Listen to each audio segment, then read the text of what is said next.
So what's that old adage? Third time's a charm? Well, I believe that's indeed the case with my attempts to image the Milky Way. In this video, I will show you how I turned several hundred still images taken with my Canon EOS R8 camera on a stationary tripod into lovely stacked photos and time-lapse videos. I had to learn a few new tricks, but accomplished it all on freely available and common image processing software. I used Sequitor for stacking, Quicktime for time-lapse video creation, and iPhoto to edit the final video.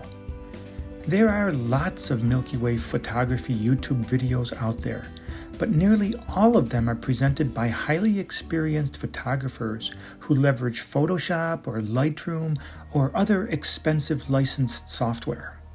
Now, I'm not saying that the process I will describe gives you the best time-lapse movie results. That's not my point.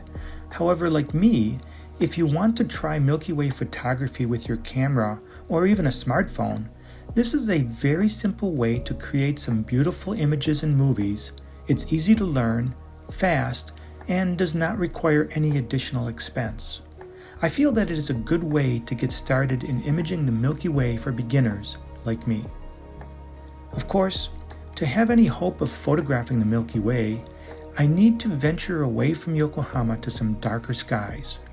And if you watch some of my previous episodes, you may know that there are 4 dark sky sites I have visited in the past on some travel imaging adventures.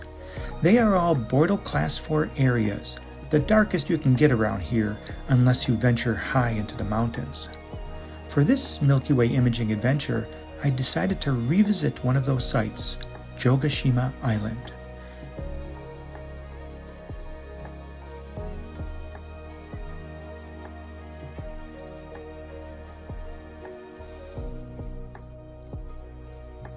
I was there back in May 22 for some deep sky imaging that I featured in Astrophotography Japan episode 4.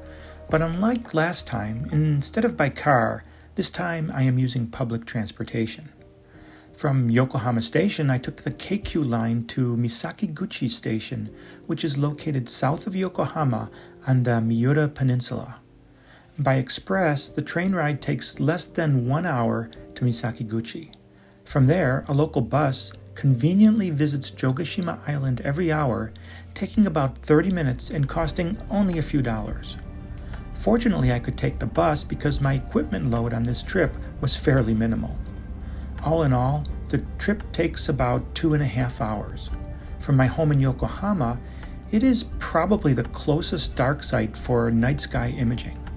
It is only 45 kilometers or 28 miles away, directly as the crow flies. Here are the contents of my backpack, the most important components of which are my Canon EOS R8 camera and the Canon RF 35mm f1.8 lens. This is one of Canon's newest full-frame mirrorless cameras, launched in the spring of 2023. I got off the bus at Jogashima Park, and from there, it was a 20-minute walk to the beach with a southwest exposure into the ocean.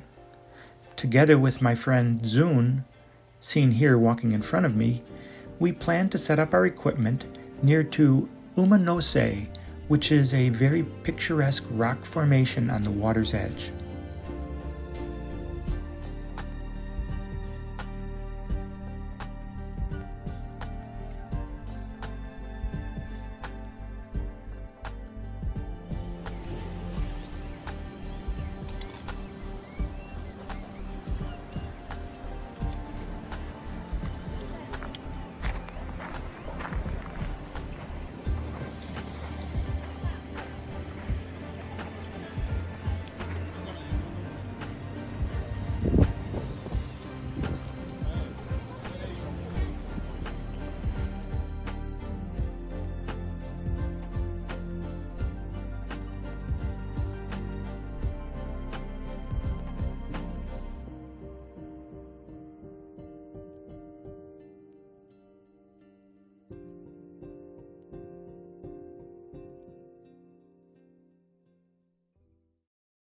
On this night, I brought along a pair of 8x binoculars and an inflatable cushion to relax and gaze at the star-filled dark skies.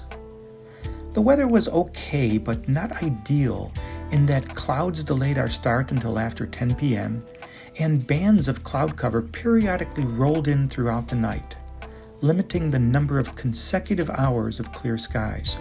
So our time-lapse videos were rather short.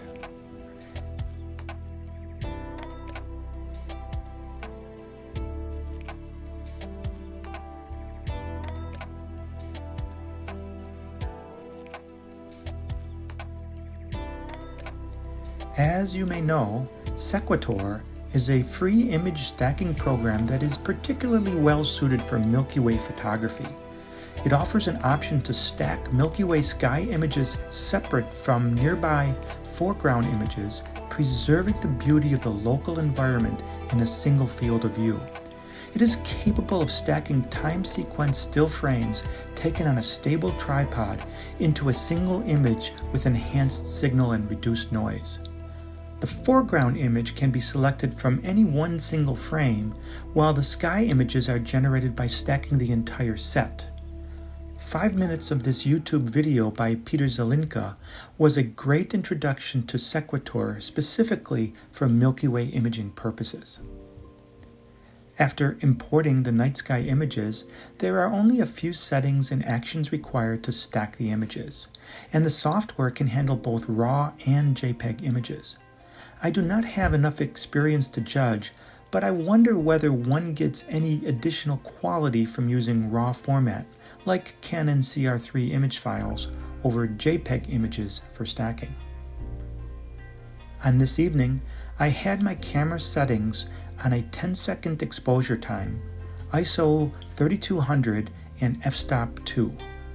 This gave me enough light capture to push the peak of the exposure histogram to about 1/3 along the distance of the graph on the x-axis, well below sensor saturation.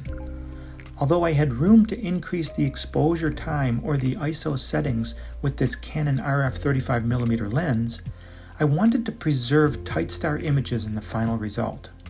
Of course, star tracking with my AM5 mount would have easily accomplished more perfect star images, even with very long exposures, but I decided not to carry the 8 to 10 kilograms additional weight of the mount and accessories on this overnight adventure. These are a few of my favorite stacked image photos from that night. These still images were output from Sequitor in TIFF format, allowing me to open them in my usual image processing software, which is GIMP. This was convenient because I could lasso and selectively enhance the lower foreground image, increasing the brightness without adversely affecting the sky portion. With regard to time-lapse movie creation, I do not believe GIMP can open or edit MOV or MP4 movie files. Mac iPhoto can do that, and there are other more sophisticated and dedicated movie processing software for post-production edits, including DaVinci Resolve. There are also other ways, such as pre-modifying all the individual RAW files in a batch process prior to time-lapse movie production. However, these image processing skills and software are not the subject of this beginner-oriented video, and not within my skill set currently. I am keeping this very simple. Now, I used Quicktime for creating my brief Milky Way time-lapse movies. The process is super simple. From the File menu system, you choose Open Image Sequence, select your files, and push Open on the next screen. Or you can consider some of the other options on this screen. I use the default settings.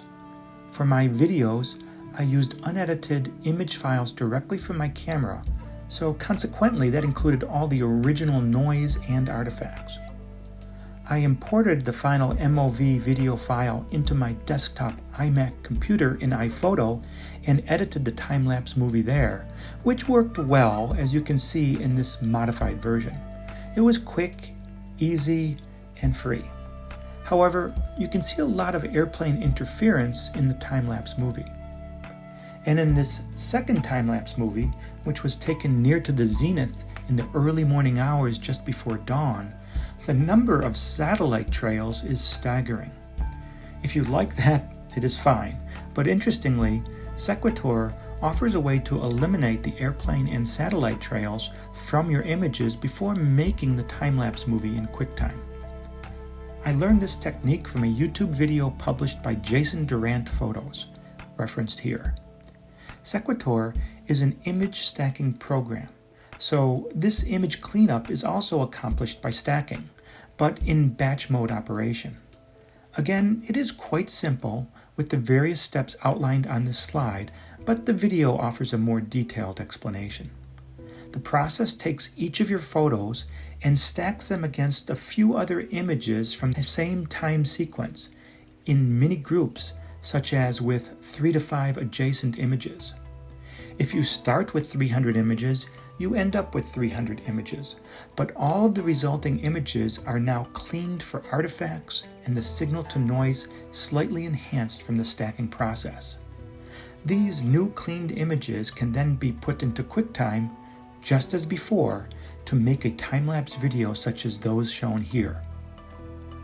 These videos are exactly the same sequence I showed you previously, but with this cleanup process, you can now see that all the airplane and satellite artifacts are removed and the quality is slightly improved. This is pretty powerful for a free software, don't you think? The whole process is very simple. Of course, with Photoshop, Lightroom, PixInsight, or other sophisticated software, there may be superior ways to prepare your images and create more impressive time lapses. But for beginners like myself, this approach works well and is good enough to get started on this new application of astrophotography. I hope it gives you some encouragement to try it as well.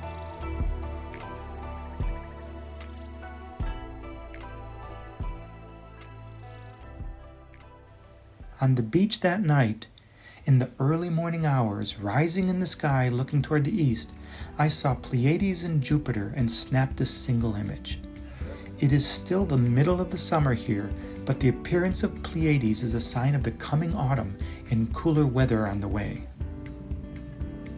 And now I will leave you with some final images of the beautiful rock formation on this beach at Jogashima, with colors of the approaching sunrise illuminating the horizon and fishing boats on the water. Before it's too late, let's take care of Mother Nature and preserve all her natural beauty. As always, I appreciate your interest in Astrophotography Japan. I wish you clear skies for Milky Way or deep sky imaging, whichever is your pursuit, but most importantly, wishing you the free time to enjoy it. My name is Paul Cheesegel, and I am an astrophotographer.